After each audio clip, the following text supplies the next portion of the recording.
Sports से जुड़ी किसी भी अपडेट के लिए स्पोर्ट्स तक को सब्सक्राइब करें और हमारे फेसबुक और इंस्टाग्राम पेज को भी जरूर फॉलो करें। आजकल नवजोत सिंह सिद्धू बड़ी सुर्खियों में चल रहे हैं और एक बार फिर सिद्धू की लड़ाई उनके कैप्टन से है।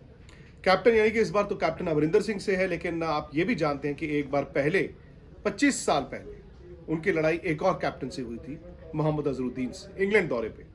आज नवजोत सिंह सिद्धू की कहानी, उस लड़ाई के बारे में बताऊंगा, उस मर्डर केस के बारे में बताऊंगा और विवाद जो उनके साथ रहे, साथ ही साथ किस तरह से उन्हें बीजेपी ने, जब वो पाकिस्तान में थे, बीजेपी ने उनको लोकसभा की सीट ऑफर की थी। उस कैंपेनिंग में अमृतसर में मैं उनके साथ था 2004 में, वो सारी यादें भी रवा करेंगे। लेकिन नवजोत सिंह सिद्धू को पहली बार मैंने तब सुना जब मेरी उम्र 10 साल थी। 1983 में वेस्ट इंडीज और नॉर्थ जोन का मैच था और क्योंकि मेरे फादर पंजाब क्रिकेट एसोसिएशन के मेंबर थे और वो टीमों का ध्यान रख रहे थे, उस मैच में नवजोत सिंह सिद्धू ने पहले दिन 122 रन बनाए। एक पतला लंबा सरदार जिसने लैरी गोम्स को 2 छक्के भी मारे और 122 रन वेस्ट इंडीज के उस अटैक को, अचानक से नवजोत सिंह सिद्धू का नाम हो गया। मुझे अभी भी याद है उनके पिताजी भगवंत सिंह सिद्धू, जो कि एडवोकेट जनरल थे पंजाब के, उन्होंने लाउड स्पीकर पर शाम को अनाउंस किया कि मैं अपने बेटे नवजोत को 5,000 रुपए का इनाम भी देता हूँ। खैर, अचानक से नवजोत सिंह सिद्धू को फास्ट ट्रैक किया गया। वो उस टेस्ट सीरीज में खेले, 2 टेस्ट मैच खेले, अहमदाबाद में और चेन्नई में, दोनों में फेल हुए। उसके बाद उनको भुला दिया गया। लेकिन उनके बारे में एक अखबार में आर्टिकल राजन बाला साहब ने लिखा, जो कि बहुत मशहूर राइटर थे क्रिकेट पे। उन्होंने लिखा कि Navjot Singh Sidhu is a strokeless wonder, जिनके बल्ले से शॉट नहीं निकलते। नवजोत सिंह सिद्धू गुमनाम तो हो गए, लेकिन उन्होंने अखबार का वो आर्टिकल अपने घर में चिपका लिया। 1983 के बाद 84 आया, 85 आया, 86 आया, 87 आया, लेकिन नवजोत सिंह सिद्धू का नाम किसी को याद नहीं था। इस दौरान नवजोत सिंह सिद्धू ने मेहनत बड़ी की। उन्होंने पटियाला में बारादरी ग्राउंड्स में पंजाब के 2 ऑफ स्पिनर्स उमेश कुमार और महेश इंदर सिंह के खिलाफ घंटों प्रैक्टिस की। घंटों छक्के मारते थे वो। कहते हैं एक दिन में वो 100-150 छक्के मार देते थे। और उसके बाद इसीलिए जब नवजोत सिंह सिद्धू क्रिकेट में वापस आए और जितनी क्रिकेट खेले, उन्हें सिक्सर सिद्धू कहा जाता था। खास तौर से ऑफ स्पिनर्स के खिलाफ बहुत अच्छा खेलते थे। कपिल देव कप्तान थे। 1983 के बाद सीधा 1987 वर्ल्ड कप और नवजोत सिंह सिद्धू का कमबैक हुआ, रिलायंस कप। पहला मैच चेन्नई में था और उन्होंने 73 रन बनाए, उसमें उन्होंने 5 छक्के भी मारे। और उस वर्ल्ड कप में नवजोत सिंह सिद्धू ने 4 हाफ सेंचुरीज की। अचानक से, जैसे मैंने कहा, उनका नाम हो गया सिक्सर सिद्धू और छक्के मारने में बड़े मशहूर हो गए। लेकिन यहीं से नवजोत सिंह सिद्धू का पैराडॉक्स शुरू होता है, क्योंकि ये सच है कि जब जब टीम को उनकी जरूरत होती थी, आधे मर्तबा तो नवजोत सिंह सिद्धू अवेलेबल ही नहीं होते थे। जैसे ही रिलायंस कप खत्म हुआ तो वेस्ट इंडीज की टीम इंडिया आई हुई थी, जिसके कप्तान थे विवियन रिचर्ड्स। दिल्ली में पहला टेस्ट मैच था। नवजोत सिंह सिद्धू पता चला जी कि इंजर्ड है, वो सीरीज ही नहीं खेलेंगे। उनको अपने टेस्ट कमबैक के लिए 1 साल का इंतजार करना पड़ा। 1988 में जब सर रिचर्ड हैडली की न्यूजीलैंड की टीम यहां पर आई तो नवजोत ने कमबैक टेस्ट मैच में बैंगलोर में 100 बनाया। टेस्ट मैच की खुशी थी, टेस्ट क्रिकेट की खुशी थी, लेकिन अचानक से अगले महीने यानी कि दिसंबर 1988 में उन पर एक मर्डर चार्ज लगा। पटियाला की शेरा वाले गेट लाइट पर वो और उनके दोस्त अपनी कार में जा रहे थे और आगे जो कार थी वो पटियाला की रॉयल फैमिली के एक सदस्य थे, गुरनाम सिंह, उनकी थी। कार सुनी हुई और उसके बाद कहते हैं कि थोड़ी घसुड़ मुक्की हुई और गुरनाम सिंह को हार्ट अटैक हो गया। नवजोत सिंह सिद्धू 1 हफ्ता फरार रहे, लेकिन जब उन्होंने सरेंडर किया तो उसके बाद ये मामला तकरीबन 10 साल चला। 10 साल बाद सेशंस कोर्ट ने उनको बरी कर दिया और ये वो फेज था जिस दौरान वो क्रिकेट खेलते रहे। मुझे याद है कि जब उन पर मर्डर चार्जेस चल रहे थे तो भारत की टीम को अप्रैल 1989 में वेस्ट इंडीज जाना था। कोर्ट ने स्पेशल परमिशन दी उनको भारत से बाहर जाने के लिए और उन्होंने किंगस्टन में 150 रन की पारी खेली। उस जमाने में उन तेज गेंदबाजों के खिलाफ नवजोत सिंह सिद्धू ने बढ़िया बैटिंग की, शानदार बैटिंग की। अचानक से नवजोत सिंह सिद्धू भारतीय टीम के अहम सदस्य भी बन गए, खास तौर से वनडे क्रिकेट में। उन्होंने वनडे क्रिकेट में 600 बनाए, जो उस जमाने में एक रिकॉर्ड हुआ करता था। टेस्ट क्रिकेट में भी वो 51 टेस्ट मैच खेले, 900 हैं। लेकिन लोगों का ये मानना है कि नवजोत सिंह सिद्धू ज्यादा टेस्ट खेल सकते थे। मसलन 2 साउथ अफ्रीका के दौरे थे, 1992-93 और 1996-97 वो दोनों पर गए नहीं। क्यों? क्योंकि चोट लग गई।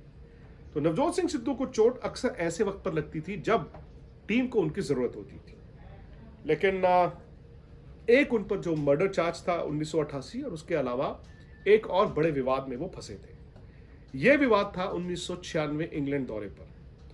इंग्लैंड दौरे पर मोहम्मद अजहरुद्दीन कप्तान थे और मोहम्मद अजहरुद्दीन उस वक्त कप्तानी में थोड़े कमजोर दिख रहे थे क्योंकि भारत वर्ल्ड कप हार गया था और भारत में ये बात शुरू हो गई थी कि अब जल्दी से सचिन तेंदुलकर को कप्तान बना दिया जाए।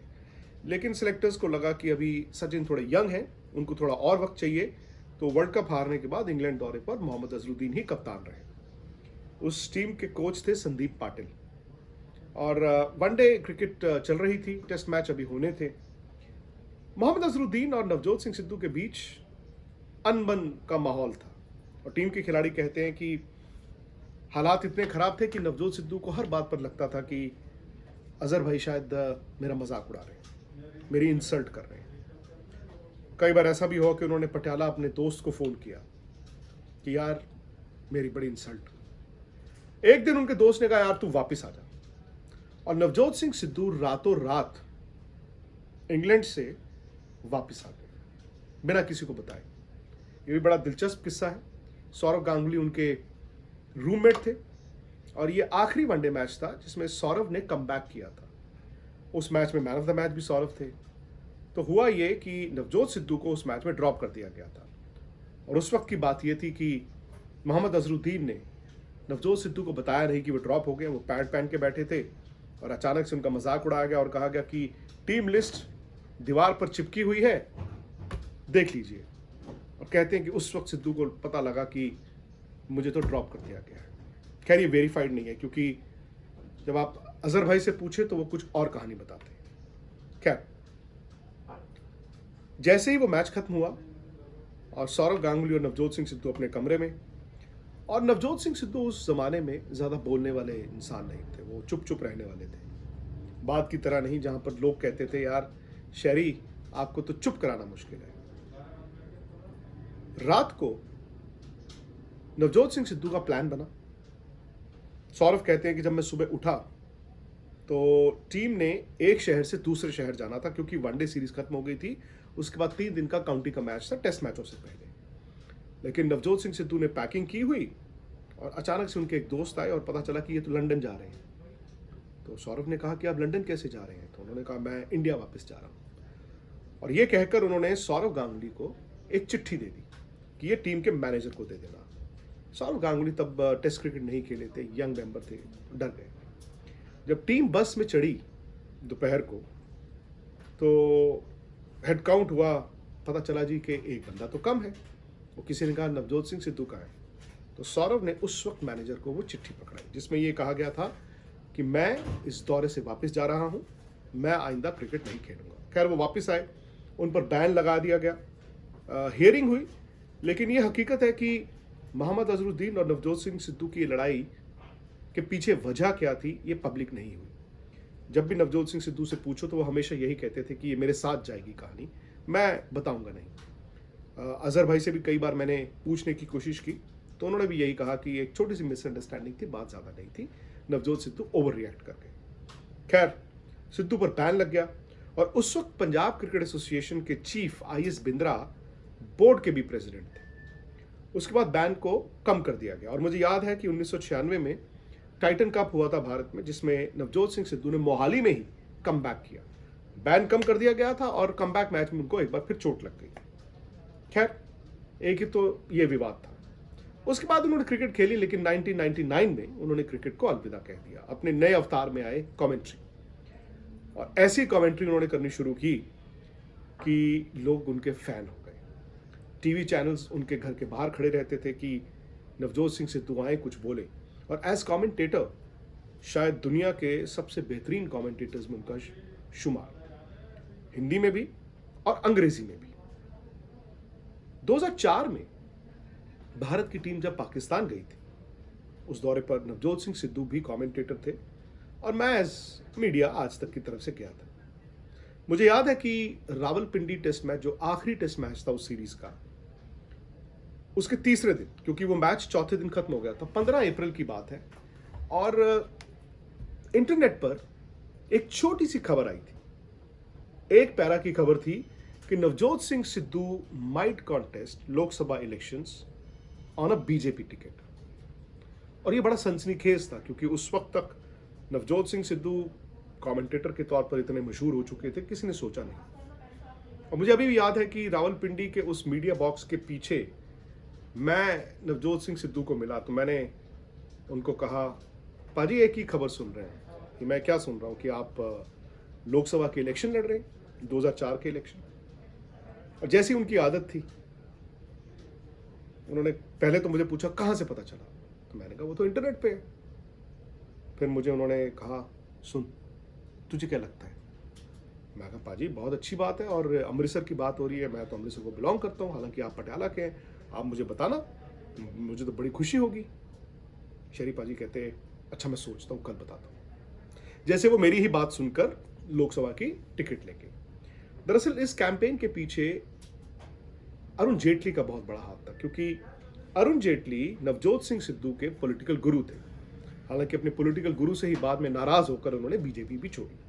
खैर, अगले दिन, जो कि उस सीरीज का आखिरी दिन था, भारत ने टेस्ट मैच दोपहर को जीता था, उससे तकरीबन 1 घंटा पहले उसी जगह पर वो मुझे दोबारा मिले। मैंने कहा पाजी क्या हुआ, आपने सोचा?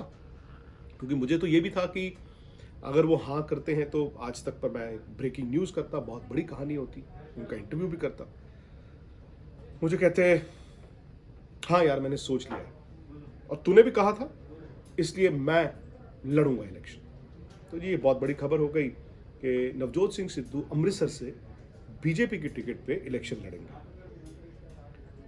अब इससे पहले उनकी बीजेपी में ना उनके परिवार की को बहुत ज़्यादा इतिहास नहीं था। उनके पिताजी के जो कनेक्शंस थे अकाली दल या कांग्रेस के साथ ज़रूर रहे 70 और 80 के दशक में, लेकिन बीजेपी के लिए नहीं। खैर, मुझे अभी भी याद है कि नवजोत सिंह सिद्धू को उस वक्त के प्राइम मिनिस्टर अटल बिहारी वाजपेयी साहब ने फ़ोन किया था और कहा कि सिद्धू जी आप अमृतसर से लड़े। और जैसे ही कंफर्म हुआ, सीरीज़ ख़त्म हुई, उस वक्त मैं ज़ाहिर तौर पे क्रिकेट में बहुत बिजी हो गया, और जब रात को मेरे सारे शोज़ ख़त्म हो गए तो मैं नवजोत सिंह सिद्धू के होटल गया। मैंने कहा पाजी मुझे आपका इंटरव्यू करना है। उन्होंने कहा ठीक है। उन्होंने एक इंटरव्यू किया, और पहला इंटरव्यू था उनका जिसमें उन्होंने माना कि हाँ मुझे बीजेपी ने ऑफ़र किया था, मैं इलेक्शन लड़ूंगा, मैं अमृतसर जाऊंगा। और मैंने उनसे ये सवाल पूछा था कि भाई अमृतसर के लोग अगर ये कहें कि आप आउटसाइडर हैं, आप तो पटियाला के रहने वाले हैं, उस पर आपका क्या जवाब है? तो नवजोत सिद्धू ने कहा कि मैं आज के बाद ये वचन देता हूं कि मैं अमृतसर शहर से बाहर नहीं जाऊंगा। उन्होंने एक अल्फाज इस्तेमाल किया था कि मेरे घर में अगर मैयत भी हो जाए, यानी कि अगर किसी की डेथ भी हो जाए, तो भी मैं अमृतसर से बाहर नहीं जाऊंगा। उन्होंने अपना वीज़ा चेंज कराया, क्योंकि उस वक्त जो वीज़ाज मिलते थे वो बाय एयर मिलते थे, और आपका एंट्री और एग्जिट पोर्ट भी सेम होता था। लेकिन रातों रात उनका वीज़ा चेंज हुआ, और वो by road Wagah Attari border से आए। लाहौर वाघा अटारी बॉर्डर से सीधा अमृतसर। आप जानते हैं कि लाहौर से अमृतसर का जो रास्ता है वो तकरीबन 1.25 घंटे का है, तो वहाँ से उन्होंने पैदल क्रॉस किया बॉर्डर और सीधा अमृतसर आए। ये बात है 16 या 17 अप्रैल के करीब करीब। उसके बाद नवजोत सिंह सिद्धू ने कैंपेनिंग शुरू की। उन्होंने अमृतसर में घर लिया, और उनके जो दोस्त थे, जो पटियाला से उनके दोस्त थे, वो सारे आए उनके कैंपेन को देखने के लिए। लेकिन उस वक्त ये बड़ी एक्साइटिंग खबर थी पंजाब में, ख़ास तौर से सिख समुदाय के लिए, क्योंकि बीजेपी के पास उस वक्त सिख लीडर कोई नहीं था। हालांकि बीजेपी और अकालियों का अलायंस था, और वो अलायंस बड़ा ज़बरदस्त था, उनके आपस में तालमेल भी था। और उसमें होता ये था कि जो बीजेपी की ज़्यादा पकड़ थी वो शहरी इलाकों में थी, जैसे अमृतसर शहर हो गया, जलंधर शहर हो गया, होशियारपुर हो गया। इस तरह के जो इलाके थे उनकी शहर में पकड़ थी। लेकिन जो रूरल एरियाज थे जिसमें सिख पॉपुलेशन थोड़ी ज़्यादा थी, उसमें अकालियों की पकड़ थी। और एक तरह से ये दोनों के लिए बड़ा अच्छा था कि शहर के वोट और रूरल एरियाज़ के वोट कंबाइन होकर एनडीए को आ जाते थे। उसके बाद आज तक ने मुझे कहा कि जी आप जाइए, और नवजोत सिंह सिद्धू का कैंपेन पूरा कवर कीजिए।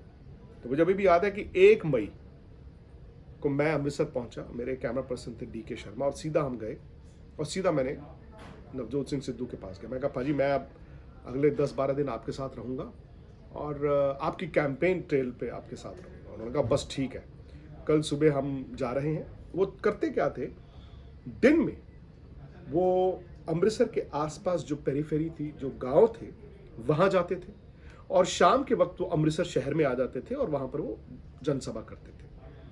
एनर्जी बहुत थी और लोगों के लिए एक स्पोर्टिंग आइकॉन जो उस वक्त बोलने में बहुत अच्छा था, और ऑनेस्टी, ये सारी चीज़ें उनकी। उस वक्त अकालियों ने भी नवजोत सिंह सिद्धू का बहुत सपोर्ट किया। ठीक है, ये अलग बात है कि बाद में सिद्धू वर्सेस बादल ये कहानी बनती रही और बादल फैमिली के कारण उन्होंने बीजेपी भी छोड़ दी। लेकिन उस वक्त प्रकाश सिंह बादल और उनके बेटे सुखबीर सिंह बादल ने पूरा का पूरा मशीनरी लगा दी थी नवजोत सिंह सिद्धू को जिताने के लिए। तो होता यह था कि इनकी गाड़ियों का काफिला चलता था सुबह सुबह 5 बजे या 6 बजे, और हमारी जो गाड़ी थी उसको बीच में रखते थे ताकि हम गुम ना हो जाएं, और वो हर जगह जाकर गांव-गांव कैंपेनिंग करते थे। और नवजोत सिंह सिद्धू के लिए कहते हैं ना कि the young and the old alike, हर किसी ने उनको पसंद किया। बोलने में अच्छे थे। तो पहले दिन मैंने उनकी स्पीचेस सुनी। जैसे एक गांव गए, उन्होंने स्पीच दी, गर्मियों के दिन थे। दूसरे गांव गए, वहां पर स्पीच दी। तीसरे गांव गए, वहां पर स्पीच दी। तो मुझे लगा यार ये स्पीच तो एक ही तरह की है। और मैंने अपने कैमरा पर्सन को कहा, मैंने कहा आप इनकी हर गांव की स्पीच को रिकॉर्ड कीजिए। तो हुआ ये था कि आज तक पर हमने कहानी चलाई 4 मिनट की, जिसमें पहले 15 सेकेंड एक कैंपेनिंग जगह के स्पीच, फिर अगले 15 सेकेंड दूसरी जगह, तीसरी जगह, क्योंकि स्पीच सेम थी। और मुझे याद उन्होंने कहा था कि मैं अमृतसर को सुनहरा बनाऊंगा, पाकिस्तान के साथ व्यापार भी करूंगा, और कई सारी उन्होंने ऐसी चीजें बोली थी। शाम को वो शहर में आ जाते थे। और मुझे याद है कि 10 मई 2004 लास्ट फेज जो था नॉर्थ इंडिया में, इलेक्शंस थे, वोटिंग थी, और अमृतसर भी उसी में था। 10 मई को वो आखिरी चुनाव चरण खत्म हो गया। 11 तारीख, 12 तारीख, 2 दिन के बाद यानी कि 13 मई को इलेक्शंस का रिजल्ट अनाउंस हो रहा था। और अनएक्सपेक्टेड एनडीए हार गया था। और आपको याद होगा कि मनमोहन सिंह उस वक्त यूपीए से फिर प्राइम मिनिस्टर बने थे। लेकिन नवजोत सिंह सिद्धू ने अपनी सीट बहुत बड़े मार्जिन से जीती थी, और जिनको इन्होंने हराया था वो किसी ज़माने में कांग्रेस के बहुत वरिष्ठ और बहुत सीनियर लीडर थे, जो अमृतसर में ज़्यादातर इलेक्शन जीते ही हुए थे। उनका नाम था रघुनंदन लाल भाटिया। मुझे अभी भी याद है कि जब ये बात चल रही थी कि कौन आगे कौन पीछे, तकरीबन 11 बजे के नवजोत सिंह सिद्धू का मुझे फ़ोन आया कि दरबार साहब आ जाओ। दरबार साहब यानी कि गोल्डन टेम्पल। गर्मी का दिन, मैं फटाफट वहाँ पहुँच गया। तो उन्होंने बताया कि बस डिक्लेयर होने वाला है और मैं इलेक्शन जीत रहा हूँ। बहुत बड़े मार्जिन से जीते थे। और मैंने अभी भी याद है परिसर में उनका खड़े होकर इंटरव्यू किया। मैंने एज यूजुअल उन्होंने लोगों का धन्यवाद किया। उन्होंने वाजपेयी साहब की बात की, अरुण जेटली साहब की बात की, बादल्स की भी बात की थी, प्रकाश सिंह बादल और सुखबीर सिंह बादल। अगर वो इंटरव्यू मुझे मिलेगा तो मैं आपको ज़रूर दिखाऊंगा कि वक्त कैसे बदलता है। उसके बाद नवजोत सिंह सिद्धू मेंबर पार्लियामेंट बन गए। हालांकि उनकी जो पार्टी थी उसकी सरकार गिर गई, बट आते ही नवजोत सिंह सिद्धू ने अमृतसर शहर के लिए कई काम किए। बट हुआ ये कि उसके 2 साल बाद फिर से वही कोर्ट केस खुला, और जहां पर उनको एक्विट कर दिया गया था, वो जहां पर वो चार्जेस जो थे कोर्ट ने एडमिट कर लिए थे, मर्डर चार्जेस। उसके बाद उन्होंने मेंबर पार्लियामेंट इस्तीफा दे दिया था। हालांकि जब कोर्ट ने उसको रिवोक किया तो अगले साल वो दोबारा मेंबर पार्लियामेंट बन गए।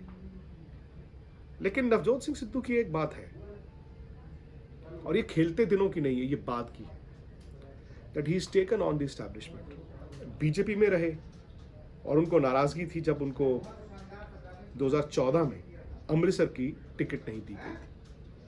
अमृतसर की टिकट दी गई थी अरुण जेटली साहब को। अरुण जेटली उनके पॉलिटिकल गुरु थे, और नवजोत सिद्धू को तब ये कहा गया था कि आप चाहें तो चंडीगढ़ से लड़ लें, आप चाहें तो करनाल से लड़ लें, आप चाहें तो वेस्ट दिल्ली से लड़ लें। ये 3 सीट्स उनको ऑफर की गई थी, लेकिन उस वक्त सिद्धू वर्सेस बादल इतनी बड़ी कहानी बन चुकी थी कि Akali Dal put the foot down कि नवजोत सिंह सिद्धू को हम सपोर्ट नहीं करेंगे। वहां से उन्होंने बीजेपी छोड़ा। उस वक्त भी कयास थे कि शायद आम आदमी पार्टी में जाएंगे, लेकिन ये कांग्रेस में गए। कांग्रेस में आज देखिए एक बार फिर कैप्टन वर्सेस सिद्धू कहानी 25 साल बाद। उस टाइम पर नवजोत सिद्धू ना हारे थे ना जीते थे, लेकिन हाँ उन्होंने कमबैक जरूर किया था और कमबैक में एक डबल सेंचुरी भी लगाई थी। वक्त बताएगा कि इस लड़ाई में नवजोत सिंह सिद्धू की हार होगी या जीत होगी। अगर आपको ये कहानी पसंद आए तो प्लीज़ इसको शेयर कीजिए, लाइक कीजिए और स्पोर्ट्स तक को सब्सक्राइब जरूर कीजिए। स्पोर्ट्स से जुड़ी किसी भी अपडेट के लिए स्पोर्ट्स तक को सब्सक्राइब करें और हमारे फेसबुक और इंस्टाग्राम पेज को भी जरूर फॉलो करें।